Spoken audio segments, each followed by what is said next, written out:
Friday എനിക്കൊരു special day. Weekly 7 days ഉണ്ടെങ്കിലും അതിലൊരു സ്പെഷ്യൽ ഇല്ലെങ്കിൽ വീക്കെൻഡ് ഫീൽ തരുന്ന പോലത്തെ ഒരു ദിവസമാണെങ്കിൽ എനിക്ക് ഫ്രൈഡേ ആയിരിക്കും.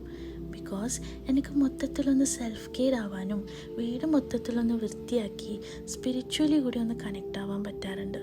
ഫാമിലിക്കൊരു ടൈം ആവട്ടെ, മീൽസ് ഒന്ന് നല്ല പ്രിപ്പയർ ആക്കാനും ഒക്കെ ഞാൻ ഒരു റൂട്ടീനാക്കി പാറ്റേൺ ആക്കി എടുക്കാൻ ഇത് ലൈഫിൽ ഞാൻ നല്ലോണം സമയം എടുത്തിട്ടുണ്ടെങ്കിലും വി ഓൾ ലേൺ ഫ്രം ആ മിസ്റ്റേക്സ് എന്ന് പറയുന്ന പോലെ ഞങ്ങൾ ആരും പെർഫെക്റ്റ് അല്ല. പക്ഷേ ആ മിസ്റ്റേക്സ് അറിഞ്ഞ് ഞങ്ങളത് റിപ്പീറ്റ് ചെയ്യാണ്ട് ഒരു നല്ല കാര്യങ്ങൾ ഈച്ച് ഡേ പഠിച്ചെടുത്താൽ തന്നെ ഞങ്ങളെ ലൈഫ് ഒന്ന് കളർഫുൾ ആവുമെന്നാണ് ഞാൻ വിശ്വസിക്കുന്നത്.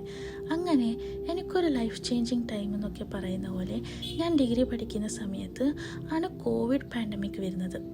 ആ സമയത്ത് കുറേ ബുദ്ധിമുട്ടുകളിലൂടെ പോകേണ്ട വന്നെങ്കിലും കുറേ ക്രിയേറ്റീവായ ആൾക്കാർക്ക് ലൈഫിലൊരു മാർഗമായിട്ട് വന്നിട്ടുണ്ട്.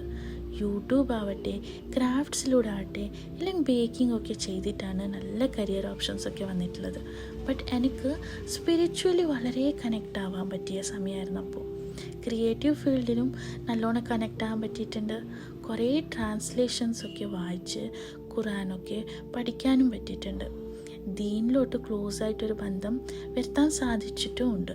Now even if the life is busy, I at least try every Friday ഒരു പ്രോപ്പർ റൂട്ടീനാക്കി നടക്കാൻ.